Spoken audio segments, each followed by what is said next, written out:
ජීවිතය කියන්නේ ගැඹුරු මහත්මයා සහයෝගීතාවක්නේ. හැබැයි සරලම කාරණාව. දැන් උදාහරණයකට ඔන්න එක මනෝවිද්‍යාඥයෙක් පරීක්ෂණයක් කරනවා. එයා කිව්වා මේ ශිෂ්‍යෝ 100ක් අරගෙන හැම කෙනාටම තමන්ගේ නම බැලුම් බෝලේ ලියන්නයි කියලා. ඊට පස්සේ කාමරයකට දාලා ඊට පස්සේ කිව්වා කාමරයකට දාලා වහලා ඊට පස්සේ කිව්වා ශිෂ්‍යෝ 100 ගිහලා තමන්ගේ බැලුම අරන් එන්න කියලා. හැබැයි සෑහෙන එයා ටයිම් එකක් දුන්නා බැලුම නැහැ. ඒ කියන්නේ අරගෙන හොයනවා. ආත්මාර්ථයෙන් එතන තියෙන්නේ. තමන්ගේ දේ හොයාගන්න. ඊළඟට ඊට පස්සේ අරගොල්ලෝ ඒ වෙලාව ඉක්මවලා ගියන් පස්සේ ආයෙ කතා කරනවා. කතා කරලා කියනවා තමන්ට හම්බෙන පළවෙනි බැලුමේ තියෙන නම කතා කරලා ඒක අයිති කෙනාට දෙන්න. එතකොට ටික වෙලාවක් යද්දී ලස්සනට අයිති කෙනාට බැලුම යනවා. මේක මේ කියන්න උත්සාහ ගත්ත කාරණාව තමයි අපි මැරෙනකම් අපේ ජීවිතය යන්නේ සහයෝගීතාවත් එක්ක. ඒක තමයි බුද්ධ ආගමේ කතා කරන මේක තමයි අන්තර්බුද්ධල සම්බන්ධතාව කිව්වේ ඒකයි. අපි ළමයෙක් ඉපදෙද්දිම සම්බන්ධතාවයක් හදා ගන්නවා. ඒ තමයි මව්පිය දූ දරු සම්බන්ධතාවය.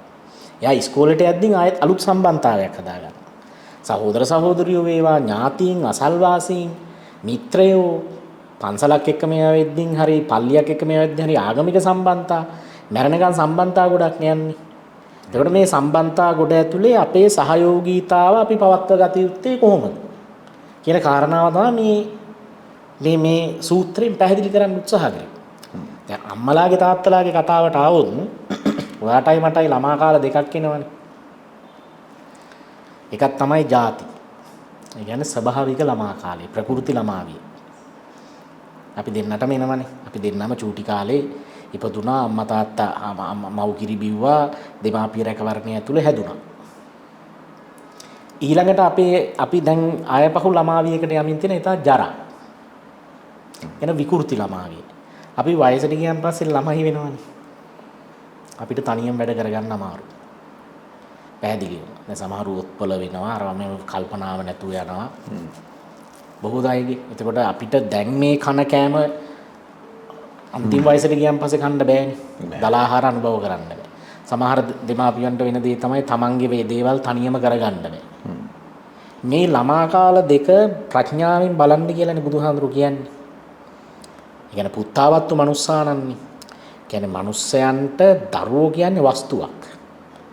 ඒ වස්තුව දැකලා නන්දසි පුත්තේ පුත්තිමා දෙමාපියෝ සතුටු වෙනවනේ දරුවෝ දැකලා. එතකොට මේ මව්පිය දූ දරු සම්බන්ධතාවය කියන්නේ ලේමස්නහර වලටම ඒ කියන්නේ දෙමාපිය අවසරයක් නැතුව පැවිදි කරන්නත් එපා කියලා කිව්වේ. ඒ තරමට මේ කියන්නේ ඇට මිදුළු දක්වාම කිදා බහැලා තියෙන එක.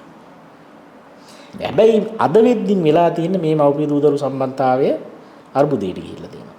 අද ඒ කියන්නේ මේ තාක්ෂණික ඒකනේ මම කිව්වේ අර රාපව් අපිට අර මාක්ස්වාදී මූලධර්මයට යන්න වෙනවා. මේ කරුණා කරලා කියන්න ඕනේ අපි මේ මූලධර්ම ගෙනාවට අපි මාක්ස්වාදීව නෙවෙයි. නෙමෙයි. දැන් ඔය කෑල්ල තමයි මේ සම්පූර්ණ දේශකෙන් නැත්තම් අල්ලගන්නේ. ඒ කියන්නේ පැරණි සංස්කෘතිය මියන්න ඕනේ කියනවනේ අලුත් එක එන්න. එහෙමයි. දැන් වෙලා තියන්නේ අර මුල් අපි එක සාකච්ඡාවක් කිව්වා වගේ ලංකාවේ පැරණි සංස්කෘතියත් මිය ගිහිල්ලා නැහැ. ඔව්. අලුත් සංස්කෘතියට අපේ මිනිස්සු පුරුදු වෙලත් නැහැ. එතකොට මේ தත්ත්වයේ සිද්ධ වෙන කාරණාව තමයි අර්බුදේ තමයි මේ අතරමැදි තත්වයකට දෙමාපියොත් ගිහිල්ලා තියෙනවා. එතකොට මේ තාක්ෂණික ලෝකයේ ඇතුළේ සිද්ධ වෙන දේ තමයි යමුණු මහත්මයා ඔබතුමාට හොඳට නිරීක්ෂණය වෙලා ඇති. අර ඔබතුමා මුළුනිත් කිව්වා වගේ දුරකථනෙත් එක්ක වෙන වෙනම ලෝක හදාගෙන තියෙනවා. තාත්තා වෙනම ලෝකෙක ඉන්නවා, අම්මා වෙනම ලෝකෙක ඉන්නවා. එතකොට ළමයිනුත් අවුරුදු 13 14 වෙද්දී ඒ ළමයින්ටත් එක්ක මොකක් හරි Facebook එකක් කරවම මේව හදලා දෙනවා. එතකොට මේ තාක්ෂණය කියන එක අවබෝධය කරගන්න බැරි තත්ත්වයේ ඇතුළේ අද පෞල් ජීවිත අසාර්ථක වෙලා තියෙනවා. ඊළඟට තමයි මේ අන්තර්ජාලය හරහා කීයක් ළමයි තමන්ගේ කියන්නේ ළමාකම කියන්නේ අපයෝජන වලට ලක් වෙනවද කියන්නේ රැවටීමට ලක් වෙනවද කියලා. ඉතින් මේ වගේ ප්‍රශ්න ගණනාවක ගැටලු ගණනාවක තමයි අද වෙද්දී ඇත්තටම මේ ලාංකීය සමාජයේ ඉන්නේ. එතකොට මේ தত্ত্বය හරියට විග්‍රහ කරගන්න නැතුව මේ தত্ত্বය හරියට කළමනාකරණය කරගන්න නැතුව මේකට විසඳුමක් ගේන්න නැතුව අපි අබතෙල් පහන් පූජායි අර මව්පිය වන්දනායි කර හිටියොත් ප්‍රශ්නේ හැමමයි.